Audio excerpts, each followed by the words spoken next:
She was so loving and so beautiful that the kindness that she showed me was like she was letting me know that she respected me and trusted me enough to let me see her with her baby.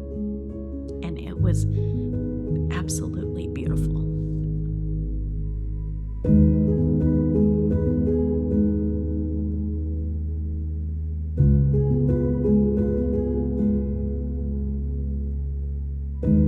My name is Angelique Benham, and I am from northeastern Washington. And my journey began 26 years ago at Sullivan Lake when I was kayaking with my family, my son, his brothers, my nephews, and a large group of their friends.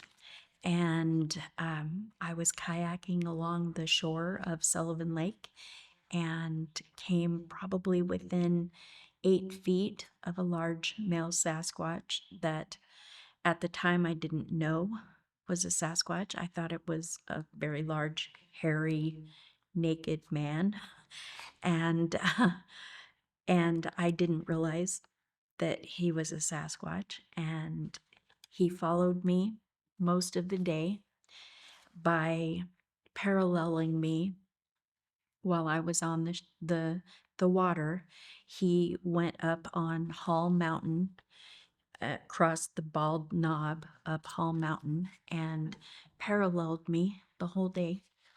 And it, I didn't realize he was a Sasquatch until I contacted a forum on the internet, which didn't have a lot of information. And I wanted to know about the disease that I thought this man had that made him very, very hairy and very large. And so I was researching on what could this possibly be. And I wasn't getting the answers that I was looking for. I was looking for the medical term of what this was, which later on turned out to be hypertrichosis. But the people who were answering me on this forum were telling me, "Oh, you saw a Sasquatch." Well, I didn't think that I saw a Sasquatch. I thought that I saw a large hairy man. And so I shut the computer down, and then I got a phone call from, at the time, across my caller ID box that said U.S. government. And I didn't know. I have a brother who worked in the U.S. government, and I thought maybe something associated with him. So I picked up the phone, and this man told me who he was and what department he worked for, which I didn't recognize, so I forgot immediately. And he told me that he wanted to talk to me about the Sasquatch that I saw at Sullivan Lake. Well, I kind of argued with him for a moment because I said that I didn't see a Sasquatch. In my mind, I thought that if I ever saw a Sasquatch, it would look like the Patterson Gimlin film. And this being that I saw looked way too human to be a Sasquatch in my mind. But when I repeated it, he also said, "I want to talk to you about the Sasquatch that you saw at Sullivan Lake." It scared me. I hung up. And then I told my boys about it, and his older brother had just heard about the BFRO from the guys at school and encouraged me to contact the BFRO, which I did. And I was interviewed by Mel Scahan, and he solidified that what I had actually seen was, in fact, a Sasquatch. And that began my journey. I thought I would never, ever see another one again. I thought it was a once in a lifetime thing, and it turned out to be the beginning, just the beginning. And then it carried on to my son, and I'll let you Well, my name is Mitchell Willey, and my first sighting actually was the same sighting that my mom had because I was one of the kayakers that was in that group that day. I was 6 years old, and from my perspective, I was passing by. I saw this grayish looking guy sitting on the rock, and mom told me continue on with the rest of the group and keep going. So I stuck with the rest of the group while she held back. On the other end of Sullivan Lake, there's this beach area with a bit of lily pads off to the left side there. And that was where we were destined for basically most of the day and stuff. We had a pretty big group with us. It was my brothers and quite a few of our friends with us that they brought their canoe, and the ones that couldn't fit in the canoe, we provided kayaks for. And when mom caught up with us, she looked like she had seen a ghost, and she was just, very, how would I say this other than very locked up. You were just locked up and stuff. And so we knew something was wrong. And she wanted to go home. And we only spent like maybe an hour or so at that beach. We were supposed to spend all day there. So, of course, us kids were complaining about it. We're like, well, what's the deal? We're supposed to spend our day here. But anyway, she got us into the boats and we got headed back to where the boat launch was. And when we got back at the boat launch, that's when somebody of our group had actually pointed out that there was this clearing at the top of the mountain there at Sullivan Lake. And he's like, look at that guy up there. He's huge. And we're all looking up at this guy. And indeed, he was massive. He was huge. And we're just looking at him like, what's a hunter doing out this time of year? It's not even hunting season. What's that guy doing up there and stuff? And I didn't think anything of it. I was just a kid. Mom's trying to make sure that us kids are staying, kind of chill with it and stuff. And, so I didn't make anything of it at that time. I didn't know what I had seen at that time. I thought I just saw a guy. 6 years later, down the road, in the Huckleberry Range outside of Colville, Washington, between Rice and Colville, um, I had my first face-to-face encounter with a friend of mine. I'm not going to name my friend because I don't have his permission, but um, I was 12 years old, and we both had 22 long rifles doing what boys do best. So we're out in the back 40, and behind my house there, behind where we were living, there was this clear cut area, and there was a single like Christmas tree. I think it's called is it a fir tree? Yeah. I'm not, I don't I know think it the was a white fir. different types of trees, but it was like this Christmas tree, and it was all by itself in the middle of this giant clear cut patch, and it was maybe from that tree to the tree line maybe 100 yards or so. And we both froze because we saw this massive dark colored being standing behind it. And he nudges me and he was like, do you see that? And I'm like, yeah, I see it. If that goes down on all fours, make as much noise as possible because we're looking at a really, really big black bear.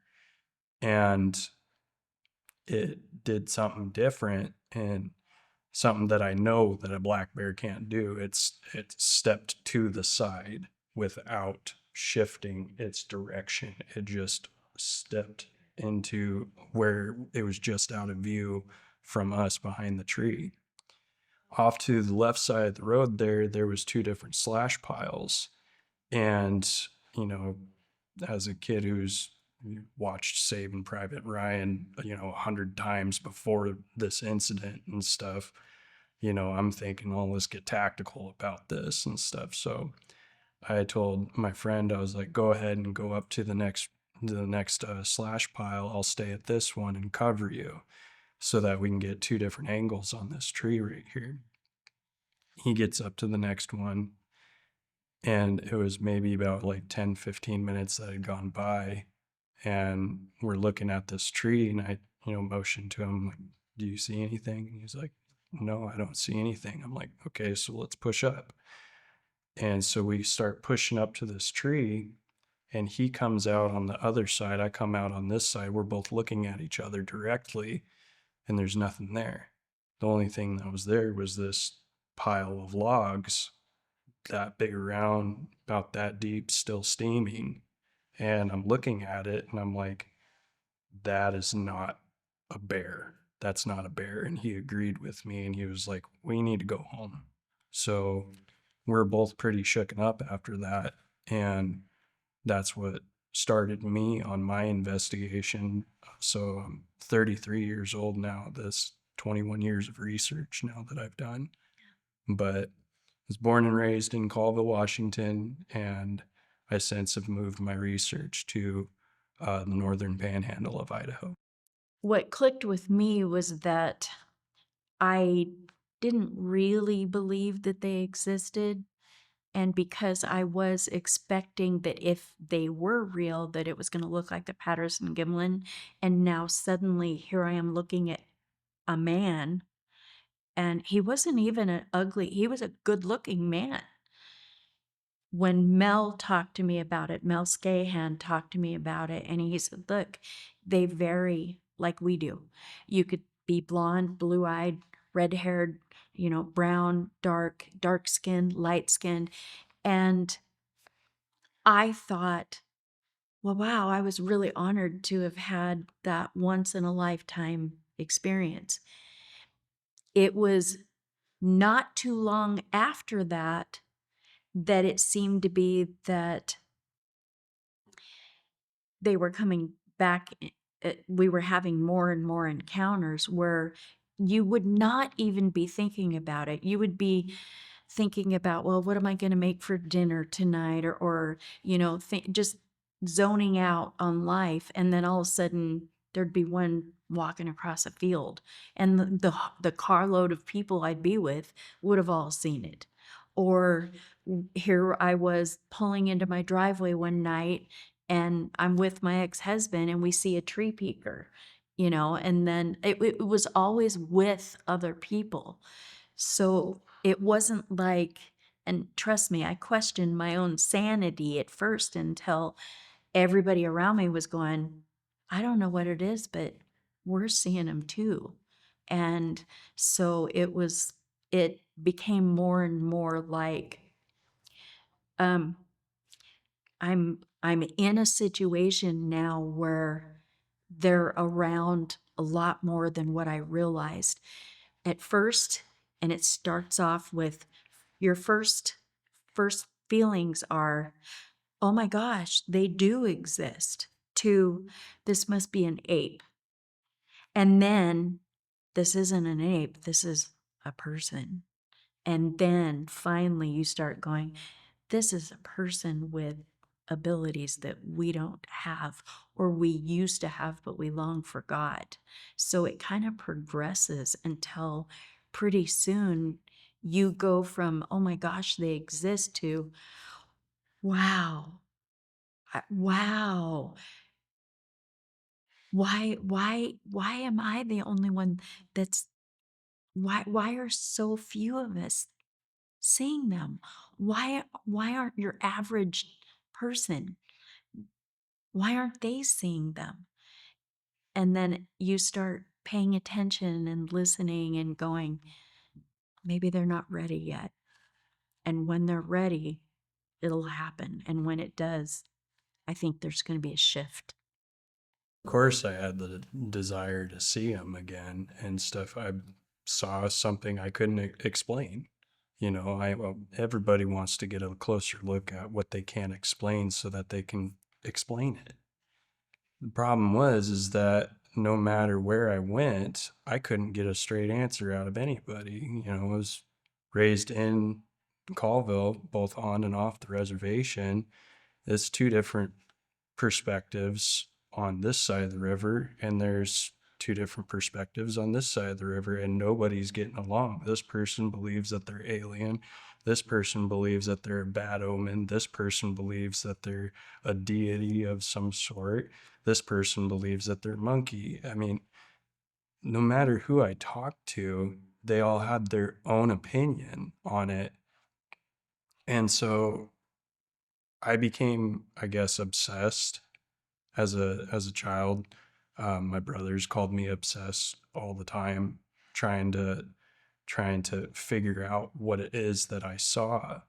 But I was still at that point to where I was afraid to tell them about it. I was afraid to talk to my brothers that this is what I saw with my friend.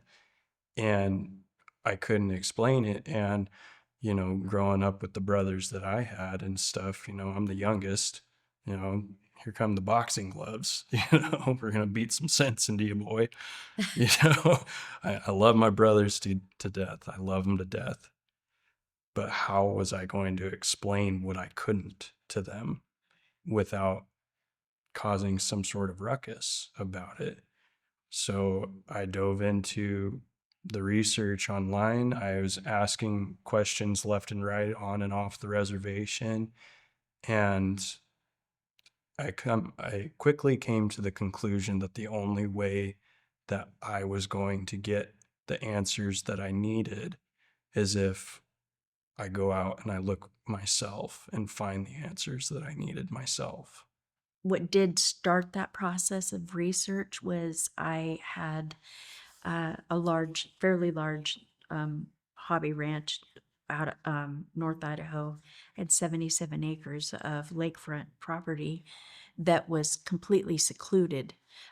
Forest Service on 3 sides, so lived out in the middle of the wilderness, and we had everything come through: grizzlies, elk, everything. Moose, whole lot of Moose, moose. yeah, but it would be pitch dark at night, and I worked a night shift. He worked kind of the mid shift. We worked at the same business, and he would call me before I get home and say, "Hey, there's some weird noises going on here. This isn't coyotes. This isn't elk bugling." We knew what all those animals sounded like. We've lived in the woods our whole life. And, at first I was like, okay, the weird noises, okay.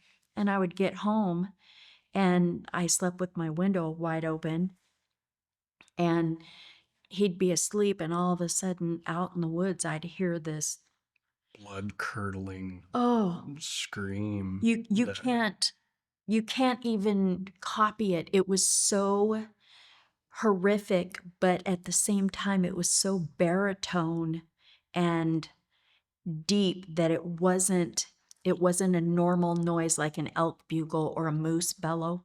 We're used to those. We hunt, we go out, we know what those sound like. This started like a deep, deep bellow that would just go right into this roar of rage that would just make you just. The dogs would climb in under my bed, flatten themselves out, and crawl in under the bed. It's almost like, I don't know, it sounded like rage and pain at It the same time. it Like, was terrible. and it would almost hit two notes at the same time, to where it's just this super deep guttural roar Yeah. and this super high pitched squeal right on top of it. And I still have a hard time believing that that's Sasquatch. I think it's honestly something else. But Well, what it did was it caused me to go to the neighbors down the road, and I would ask them, "Did you hear that?" And they'd be like, "Yeah, we heard that. We don't know what that is." So then I started researching about that area and the animals, the North American animals, to see if there was anything in a data bank that would have recordings of them. Nothing. I got a hold of Mel Scahan, and he happened to be in the area and came up one night at like 3 o'clock in the morning. And I took him out on the point of the property, and he just stood on the property and just yelled, and we got responses. And he goes, "Okay, just just to let you know, you got them here." So it was like, okay, if they're on my property, then let's start doing a little bit of kind of investigating, looking for prints, that kind of thing. Well, I ended up getting involved with a girls' research team. Wasn't very long that I was in it. We had a lot of deaths in the family. That was during the pandemic, and we lost like 25 people in our family. Not from the pandemic, but it was just a lot of different deaths. So Family and friends. family and friends. And so at that point in time, I kind of put my life on hold, and as I was going out in the woods and doing my own research with this team of girls, I would call him up and go, "Hey, you need to go check out what we found." And then he would go out by himself. And then it would just kind of progress from there, where pretty soon I kind of separated from being on the team with the girls. And then it kind of became him and I. And that's how we ended up working, the two of us, because Well, it, you it just progressed. encouraged me because after working on that team and stuff, you kept asking me to go out researching with you, and we kept finding stuff that you and the other team weren't finding. Yeah. You're looking right over, and like my background and stuff, I'm more of a tracker than anything. I spent my whole life out in the woods and stuff. I don't hunt. I can't bring myself to squeeze the trigger again. I just don't have the heart for it. But it became a quick hobby of mine to track down, where's this deer going? Where's this wolf going? Where's this coyote going? Where's this rabbit going? And find out, And I got good enough at it that I was able to even track down the elk herd that was local to the area and figure out exact locations based on what time of day it was, on where they would be. And a friend of mine actually from work, he requested to go on an elk hunt with me. It was the last day of the season. And I was like, well, I can get you your elk, And he was like, on the last day, are you sure? And I'm like, yeah, it's this time of day. So they're about this area right here. So they're about ready to cross into state land. And you've got about a 2-hour window before they go back into private property. And so we get off work, we get straight to the location. Not 5 minutes into the hunt, we got his elk. Yeah. I mean, it was that. Yeah, it that was quick. fast. It was really fast. They were gone in an hour. I mean, he also left me with something to remember him by, because as we were quartering out the elk, he sliced my fingers right there. So that's where those scars come from, is whenever we were quartering out that elk. So that story will stay with me till I die. But I mean, it was natural for me to be able to read the land and read the tracks and stuff like that. So that became kind of my side of our group that we do and stuff. I handle more of the tracking and the physical evidence and stuff, where you're more intuitive than I am. So you're able to I guess download and dial into things that I'm not, Yeah. two different perspectives, just the same as the two different brush piles. It's better to have so many people with different backgrounds looking at the same thing, because just because this person sees it from this angle doesn't make it not true. This person sees it from this angle doesn't make it not true. If I draw a 6 between me and you, it's a 6 to me, but it's a 9 to you. Both are true. The more eyes on it, the broader the spectrum becomes. I think for me, it shifted into when I met Dr. Igor Burtsev, and he was talking to me about mind speak. And, I didn't really, I was like, well, this is a totally new thing, utilizing telepathy. And I met him in person, and we had a great visit. We visited for hours.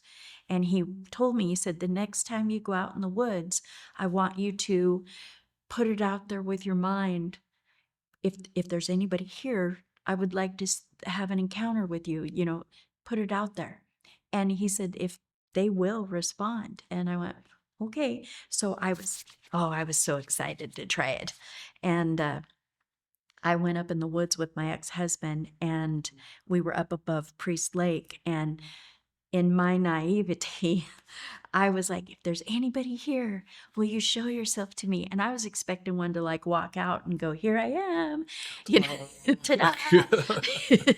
But I kept waiting and waiting. Nothing was happening. And throughout the whole day, we're driving along in the backwoods, and I had just bought my Jeep. Just bought it. It was brand new, like a week old. And is there anybody up here? Is there anybody up here? If there's anybody here, will you please let me know? Well, we went to the summit of this one mountain and we stopped. And there were two big boulders. One of them had a big black stump next to it, and then bushes and these big rocks.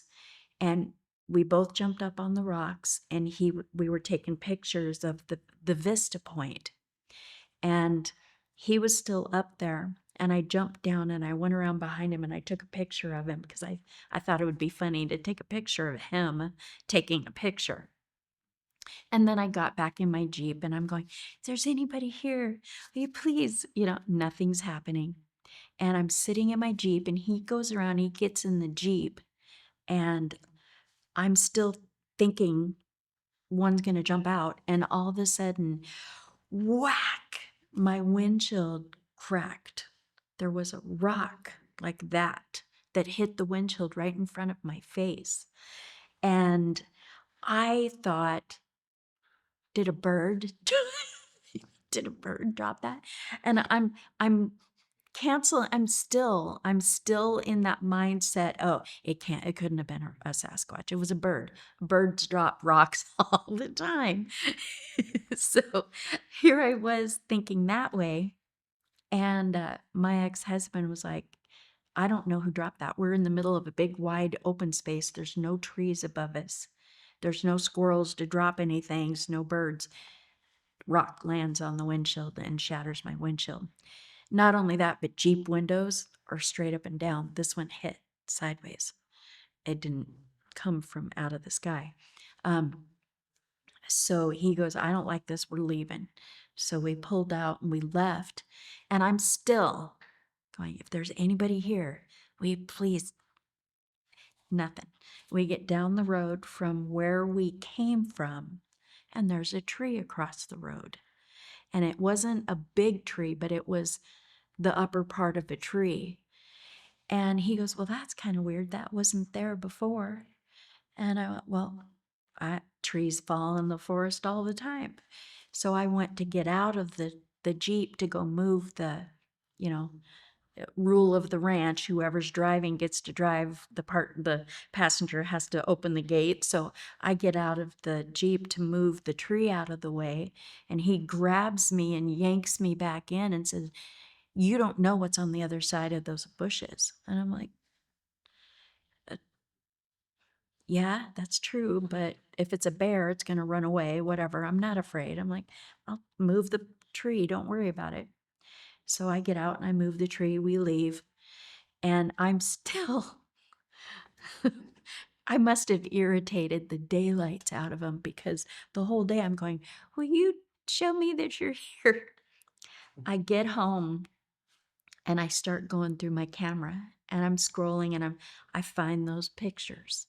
And I looked at the picture of the big boulder that he had been standing on, and there was no black stump in the photo.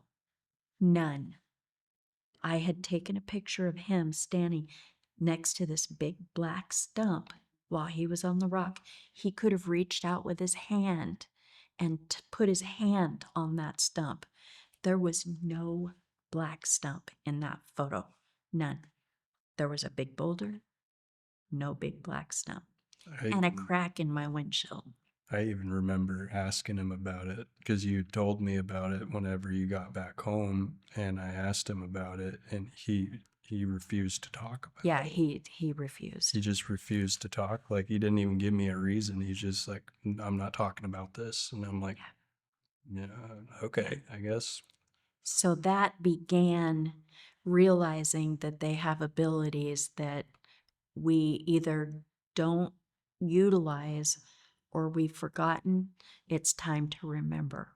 Because as soon as we realize then that this is something that can be done, it opened up a whole new realm, whole new relationship with them.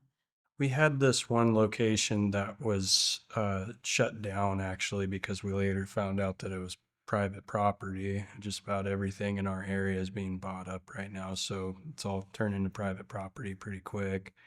But we called it Site Delta. It was the first place where I was able to collect a cast. And what would you say that cast was? I got a picture of it on It was Facebook. 18 inches 18 inches. by So 7. it was huge, just this huge footprint.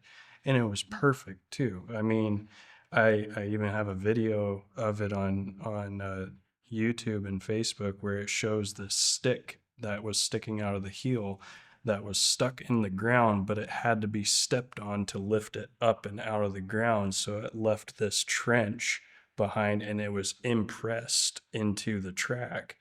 And so I was, going through, I'm doing what I do. I'm a tracker. So I'm explaining out the track and stuff. And I had so many people telling me, like, thank you for explaining that too, because we can see what you were talking about now. We can actually see the track now. And how that location got started was actually my wife. So she had gone up that location for it was for a terrarium for her friend. They were doing this terrarium for her friend's tortoise and stuff. So they were collecting all this moss and stuff out of the creek bed. And she calls me up, because she was like, "Hey, I'm going out in the woods and stuff. I'll be back." I'm like, "Okay." And she calls me up and she's frantic over the phone. She was like, "Something just threw a branch at us." And I'm like, "What do you mean?" And she was like, "Something across the lake just threw a branch at us." I'm like, "Is it windy?" She was like, "No, there's no wind." And I was like, "Okay, well, go ahead and call mom up and stuff." And unbeknownst to me at the time, she gets off the phone with me. She had another branch thrown at her. She said from what she explained to me, is that they parked the vehicle, they get out of the vehicle, and this branch basically lands right at their feet before they can even enter the tree line. And they both froze and stuff. And Trin's sitting there and she's telling me about, like what just happened. And she gets off the phone. And no sooner that she gets off the phone, she hears the snap, and then two pieces come flying at her and stuff. And so mom and we go out there. What was it, a week later or so? Yeah, it was just a few days. It was like a few days later or so. And so we get directed to this location from my wife. And we go up this little, like, it's not even a creek bed. It's just an overflow area where it just washes out whenever it rains and stuff. And we're walking up this area, and I didn't notice the tracks until on our way back down. But up that area, it was like maybe 50 yards up the hill, we found what our first discovery of what we call a cache and stuff in our group. And it was this massive boulder, probably like this big or so, about that high off the ground and everything. So it's like a 4 foot by 4 foot boulder, just this big old honking thing. And it was pressed right up against the hillside. Now, coming up from the bottom, looking at it from the backside, you just see the boulder and, it looks like it's embedded into the hillside. But coming around to this side, what it actually was is they had put a bunch of sticks over the top of it and covered it with all dead leaves and stuff and moss and everything, and made it look like the forest floor just went right over the top of the boulder. But around this area, it opened up into this little cave thing. And inside the cave was a bunch of rotten food still in its package. It was like dead chicken and stuff. And eggs, bits of a dog too, shoulder blade, a collarbone, paw. And we're looking at this. I mean, it reeked too. It stunk. And I'm sitting there thinking, I'm like, well, this is a wash alleyway right here. I mean, that can explain stuff coming down, but I can't explain this structure that looks like, an outdoor refrigerator, basically. And so I'm getting up on Google Maps and I'm looking up above us. There's no houses up above us, which only made it anomalous that much more, considering that now we've had two instances of branches being thrown. We found a structure that has seemingly stored food in, rotten food. And on top of that, the food that's being stored in it had to be brought up from below up to it. Trash ain't going to go up the mountain unless somebody picks it up and carries it up there. And so we were really excited about that and stuff. And I started going back down the hill. And that's whenever we discovered that there was, I can't remember the stride exactly, how long the stride was, but it was massive. I couldn't do the stride even doing the splits. And I was able to see left, right, and then nothing after that. It was just all in the soft terrain and then back into the hard terrain again to where it was untrackable. And he made the mistake of stepping right in that soft moss and mud right there to where I could actually cast that first track. Unfortunately, the person I was living with had a cat. I put that track up above my gun case. Cat got up on top of that, and Yeah. Yeah. so we lost the biggest cast that I've ever casted. The most perfect. And yeah, well, not the most perfect. Well, it was at that time the best, Yeah. But for myself, I think you asked whether or not we've experienced anything terrifying and anything loving. I've experienced both. Um, th- um, I've experienced absolute terror where I was trapped in a tent for an entire night with somebody who was disabled. Um, and had a broken back that was in a cast, recovering from a motorcycle accident, and had taken whatever the hospital had given him for pain, knocked him out cold. And because he was knocked out cold, it was up to me to take care of him. And I spent the entire night in this tent hearing something screaming and roaring and bellowing and rushing the back of the tent, throwing things. There were twigs and pine cones and stuff getting thrown at the back, and complete pitch darkness. And I was in total terror. I had completely lost um, I had lost my faculties to the point where I didn't know where the flashlight was. I had weapons with me, but didn't know how to use them. And I've lived my whole life being able to fire weapons and have had training. Um, if you had have asked me how to chamber a round, I wouldn't have known how to chamber a round. Um, I didn't know where the flashlight was at. This went on literally the entire night until morning, when finally, when the sun was up and the birds were twittering, I was still hearing these roars of rage pacing back and forth behind the tent. And he was still passed out from his meds. So it was up to me to be able to find the weapon and come out of the tent. And when I turned around with the weapon, I couldn't see anything. It was still going on, but I could not see anything, enough that I focused on one point and tried not to blink so that I could catch peripheral vision movement. To this day, I never saw anything. And it went on until he finally woke and stirred. And when he finally awoke in the tent, everything stopped. And it was like, as soon as he woke up, all that, just somebody turned a light switch. And it was the most terrifying thing I have ever gone through, I think, in my entire life. And at one point, I know I passed out from fear because I remember laying there waiting for the tent to cave in, for something to cave in the tent and kill us. I was waiting to die. And I blinked.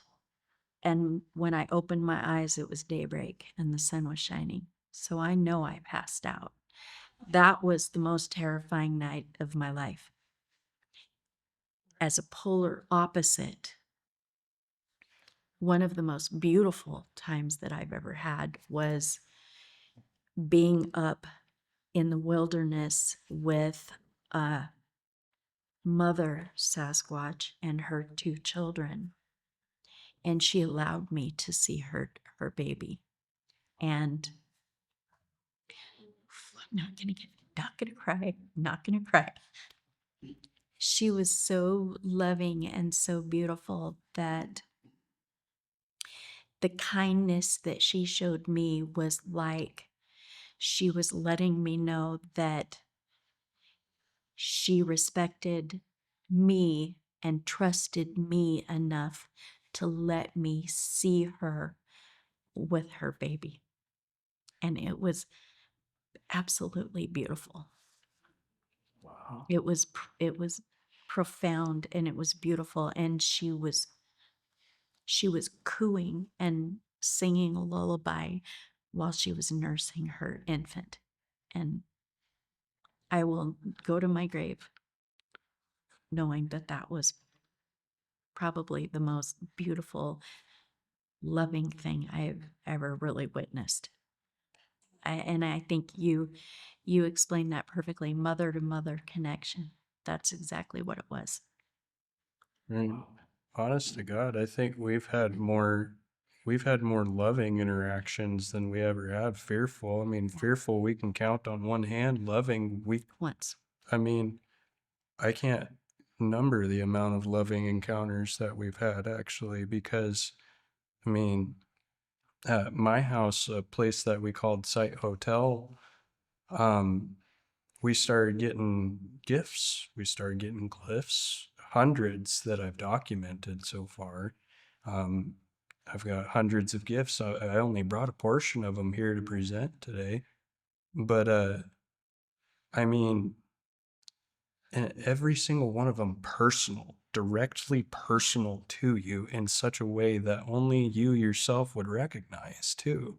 And that's like one of the biggest things that I've noticed is that uh, you can have 50 different people all have something different happen to them, all claiming that it was Sasquatch, and they can all argue amongst themselves, well, Sasquatch did this for me, and why would he do that for you? Because it was personal to them Yeah. and stuff.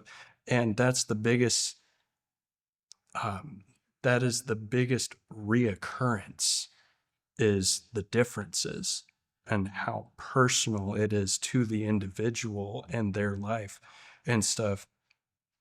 We went on a investigation last year, last summer, and everything. I'm a biblical man and stuff. I mean, I've got 419 written on my jersey and stuff. I follow the book of Matthew, John, James. I follow the gospel, and I'm sitting there one day and I'm speaking to the Holy Spirit, and it's like I hear him directly telling me, like, go and give your testimony at this place that you're being sent to. And I was thinking, okay, you're describing the place too. He said, go and give your testimony on the Eastern Mount. And then I'm like, okay, I don't know what that means. I get there and there's a Western Mount and there's an Eastern Mount and stuff. There's 2 different peaks that were camped in between and stuff. And I'm like, okay, well, Eastern it is then. So I go up there and it's like this download of images that I get and stuff. And it was just like me just talking to the trees and stuff. And I'm like, okay, if this is what you want me to do, then okay. So I go out there, I give my testimony of something very, very significant that happened in my life and stuff. that I can only describe as the work of God. And I come back home the next week, and waiting on the table is the greatest gift that I've ever received from them. And now I'm getting choked up, but it was a symbol made out of an X like that, and it was made out of twigs. In the center of the X was a Mother Mary medallion with 3 flowers weaved through the necklace loop. And I'm questioning everybody at the house, and I'm like, did you guys leave this and stuff? And everybody's denying it. Well, we don't know anything. And this was a personal not confrontation, but a personal conversation between me and the Holy Spirit. Who's listening to that other than the Holy Spirit, right? And so I get home, and that's what's waiting for me. It was like a confirmation saying, like, thank you for coming and giving your testimony and stuff. It was biblical in every way. I mean, and that was the greatest gift that I've ever got in a loving manner. I had them show up on my birthday and stuff. Last year I had nobody show up for my birthday. I spent my birthday alone and stuff. And my wife, even, my wife was the only one that was there and stuff. And I'm not saying that's not enough. My wife will always be enough for me. But, as a person that used to be surrounded by friends and stuff, who is now considerably an outcast just simply from what we go through on a daily basis now and what we research and stuff, we're pretty much shunned by all the people that we used to know. Yeah. And this includes family as well too. And so I'm sitting there one day, and I'm very depressed. It's my birthday, got nobody coming over to hang out.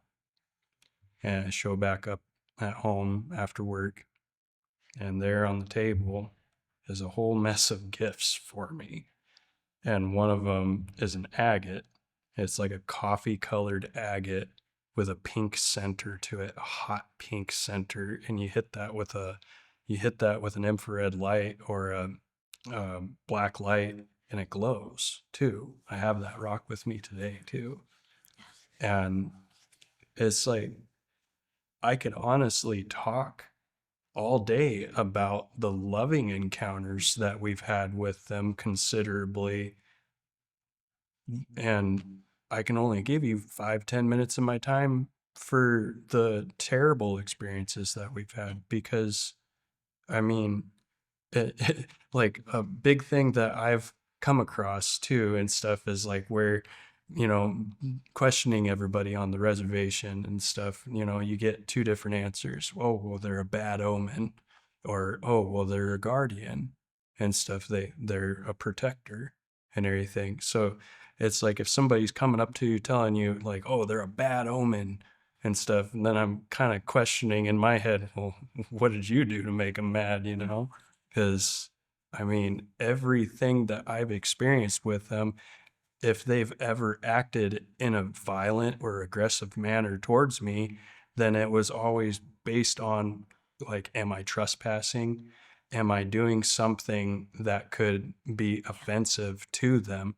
So instead, what we started to do research-wise is researching respectfully and understanding that if somebody were to come into my house, kick down my door, and start snooping around my property and stuff, I'm not going to be very nice to them and stuff, especially if they come down into my garden and start plucking my fruit, my plants, and taking it for themselves, and then calling me a myth or a monster or a monkey. I mean, that's the biggest thing that I've come across, is that nowadays basically mainstream anything has this agenda that I've identified called the 3M agenda, that if you are going to believe in them, you're going to believe in these 3Ms: monster, monkey, or myth, because it disassociates you with them to the point where they can be swept under the rug and the benefits can continue being reaped. Your garden can continue being pillaged. They're people. They're people. They're people. They deserve respect. They deserve honor and love. Legacy Discoveries is a nonprofit research organization. We are on Facebook. We've got a page and a group that you can follow for free.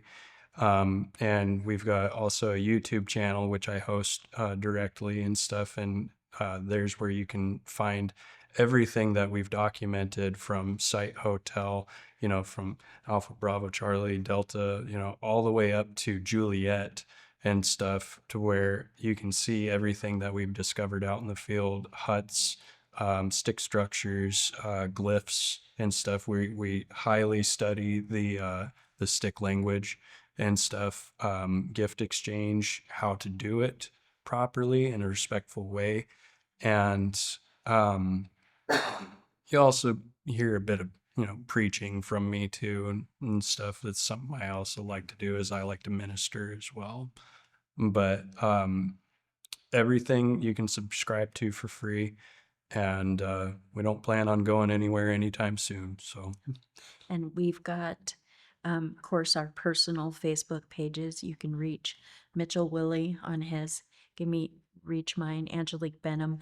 The only thing I do ask is that if you do contact me on Messenger with friend requests, that you please state that you saw me here, so that I know that you're not a hacker, same too. because we get so many hackers, and you friend people and you just don't know if they're legit or not. Or So they blindside you too. A lot of people will act like they're your friend to get you to accept the friend request, and then just blow you up with all kinds of we get the haters. They're fun. like, here, pull this pin for me. But And you don't have to put this in or not, but just so you know, if you text us with hatred, we're gonna pray for you. Amen.